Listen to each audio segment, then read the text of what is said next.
CRR और SLR दोनों के बीच में बेसिक डिफरेंस क्या है, इसका लॉजिक क्या है। CRR that is cash reserve ratio and SLR that is statutory liquidity ratio.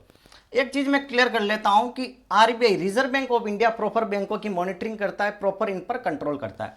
तो ये है हमारा बैंक, ठीक है। एसबीआई, बीओबी, जितने भी बैंक है उन सब के बारे में ये बात हो रही है, ठीक है। तो मान लो ये कि ये हमारा बैंक है, बैंक का हम नाम नहीं लेंगे, ये एक बैंक है। यहाँ पर पर्टिकुलर हम लोग क्या करते हैं, डिपॉजिट पैसा जमा करवाते हैं। तो मान लो ये चुन्नू नाम का लड़का है, इस लड़के का नाम है दैट इज चुन्नी लाल। ये चुन्नी लाल क्या करता है कि बैंक के अंदर 1 लाख रुपया डिपॉजिट करवाता है। कितना रुपया डिपॉजिट करवा रहा है? 1 लाख रुपया। और 1 लाख रुपए की एफडी फिक्स डिपॉजिट करवाई और बैंक ने इसको गारंटी दे दी कि 7% हम 1 साल का देंगे, मतलब 1 लाख पर आपको साल का 7,000 रुपया मिलेगा, ठीक है। आपने कभी ऐसा नहीं सोचा कि जो बैंक के एम्प्लॉय है उनकी सैलरी बैंक कहाँ से देता है, ये पैसा कहाँ से लाता है? तो ये जो हमने 1 लाख रुपये यहाँ पर जमा करवाया उस पर 7% से हमें 7,000 रुपये मिलेंगे। तो हम क्या बड़े दिमाग वाले, हम सोचते हैं कि क्यों ना हम 1 लाख रुपया किसी को ब्याज पर दे दे। ये है मांगी लाल, ये क्या करते हैं, पैसे मांगने वाले, इनको ब्याज पर पैसों की रिक्वायरमेंट है। तो अगर हम सोचते हैं कि 1 लाख रुपये इनको 12% दे दें तो 12,000 रुपये ब्याज इंटरेस्ट आ जाएगा, ठीक है। 12% से दे देंगे तो 12,000 आ जाएगा, 12,000 में से 7,000 यहाँ चुका देंगे तो 5,000 डायरेक्ट हमें 1 लाख पर कमा रहे। करोड़ों का ट्रांजेक्शन होता है तो कितना प्रॉफिट हो जाएगा।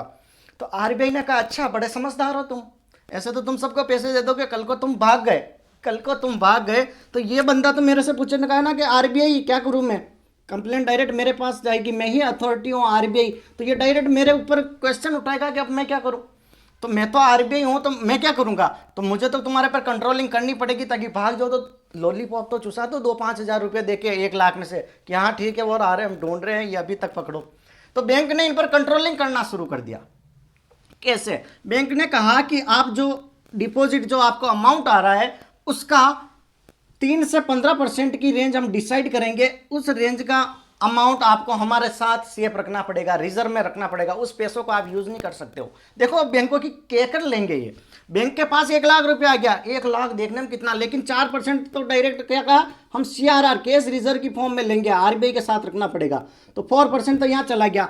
1 लाख में से 4,000 रुपया तो अपने कहाँ चले गए, that is in form of CRR. और ये किसके साथ रहेगा, RBI reserve bank of India के साथ रहेगा, ठीक है, इसके साथ रिजर्व रखना पड़ेगा। और फिर इसने कहा कि साहब थोड़ा बहुत तो ब्याज दे दो, हम तो 7% पर दे रहे।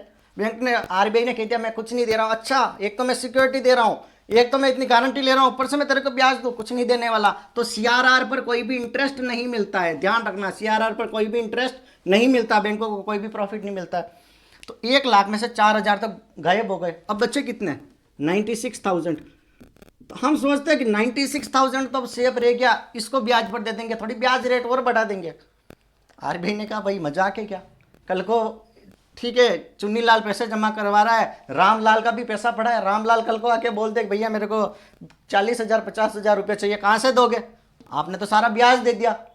तो भाई पैसे जमा करवा रहा है और बंदा अपने पैसे ना ले पाए, ऐसा कभी हो सकता है क्या? नहीं होगा। तो इसके लिए आपको एक एसएलआर की term I, that is statutory liquidity ratio. तो बैंक को आरबीआई ने गाइडलाइंस दी, 25 से 40% पहले हुआ करता था, अब इसको लेस देन इक्वल टू 40% कर दिया, ठीक है, 0 से 40%, और ये भी अब 0 से 15% की रेंज कर दी उस हिसाब से। तो 8% मेरे हिसाब से एसएलआर चल रही है, दैट इज 18%। मान लो 18% चल रही है, तो बैंकों को क्या करना पड़ेगा कि जो 1 लाख रुपया अमाउंट आया उसका 18% और रिजर्व रखना पड़ेगा अपने पास, ठीक है। ये कोई आरबीआई के साथ नहीं होगा, अपने पास सेफ रखना पड़ेगा, या तो इन फॉर्म ऑफ कैश रख दो, या इन फॉर्म ऑफ गोल्ड रख दो, या in form of government security, government bond वगैरह होते हैं उनकी फॉर्म में रख दो। अभी तक 3 चीजें ही है, ठीक है, या तो गवर्नमेंट स्कीम्स वगैरह में इन्वेस्ट कर दो, गवर्नमेंट बॉन्ड ले लो, ताकि कभी जरूरत पड़े तो फटाक से आप बेचकर पैसा ले सकते हो, गोल्ड फटाक से बेचकर आप खरीद पैसा ले सकते हो। तो इन फॉर्म में आप रख सकते हो, और इन पर आपको 2-3% इंटरेस्ट मिल जाएगा, 2-3% आपको इंटरेस्ट मिल जाएगा, that is SLR, statutory liquidity ratio. दोनों के बीच में डिफरेंस भी समझ में आ गया कि इसमें कोई इंटरेस्ट नहीं मिलेगा, इसमें 2-5% आपको मिल जाएगा, ठीक है, 2-5% मिल जाएगा। तो 1 लाख में से 18% मतलब 18,000 लो, ये और चले गए, समझ रहे हो।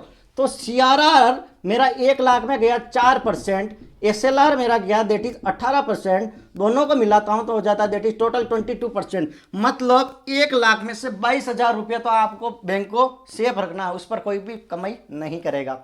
ठीक है, अपनी आंखों के सामने इतना सारा पैसा है पर कुछ कर नहीं सकते, सिर्फ देख सकते हैं, कितना खतरनाक चीज है। तो अब 22,000 रुपये में अगर 1 लाख से घटा देता हूं तो आपके पास 78,000 रुपया बचते हैं। कितने? 78,000। अब 78,000 क्या करेंगे, ये लोगों को ब्याज पर देंगे, इसलिए 7% पर लोगों को एफडी करते हैं, लेकिन बैंक 11, 12, 13% ब्याज पर देते हैं, जो होम लोन हो गए, एजुकेशन लोन वगैरह हो गए, क्योंकि ओवरऑल इनको अपनी सैलरी भी तो निकालनी है। 7% तो डायरेक्टली उसको देना, 13-14% नहीं रखेगा, 13% रखता है तो 13-7 कम से कम 9 से 10,000 रुपये आएंगे, 7,000 रुपये इनडायरेक्टली इधर चले गए, तो बच्चे 3,000।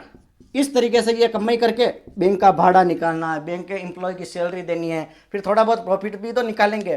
तो ये पूरे सिस्टम चलता है, दैट इज सीआरआर और एसएलआर। आई थिंक आपको बेसिक फंडा क्लियर हो गया होगा। और आरबीआई इतना क्यों करता है, सीआरआर एसएलआर का झमेला क्यों लेता है? ये इन्फ्लेशन को कंट्रोल करने के लिए, महंगाई को कंट्रोल करने के लिए। मान लो अभी सीआरआर 4% रख रखी है, लोगों के पास पैसा ज्यादा जाएगा, क्योंकि बैंक है ना, पैसा ज्यादा देगा, 1 लाख में से 4% ही तो गया। अब बैंक को लग रहा है कि लोगों के पास बहुत ज्यादा पैसा आ गया, पैसा ज्यादा आने से अब लोगों के डिमांड बढ़ जाएगी, अरे मेरे पास 15 लाख रुपये है, क्यों ना मैं खर्चा करूंगा, क्यों ना कार लाऊंगा, क्यों ना ऐसी की लाइफ जीऊंगा। तो लोगों के डिमांड बढ़ने लग जाएगी, और डिमांड बढ़ेगी तो उससे चीजों की प्राइस में इन्फ्लेशन आ जाएगी, महंगाई बढ़ जाएगी। तो फटाक से बैंक कहेगा भैया सीआरआर की रेट बढ़ाओ, 8% कर दो, 15% कर दो। इससे डायरेक्ट फर्क क्या पड़ेगा, जो बैंक ब्याज पर देता, लोन पर पैसा देता, उनकी रेट बढ़ जाएगी, और ज्यादा लोन, ज्यादा कोई ब्याज लेगा तो आप पैसे लोगे नहीं लोगे, फिर देखोगे जैसे चल रहा है वैसे चला लेते। तो आई थिंक आपको बेसिक फंडा क्लियर हो गया, that is about the CRR and SLR. Thank you so much. Channel को लाइक से सब्सक्राइब जरूर करें।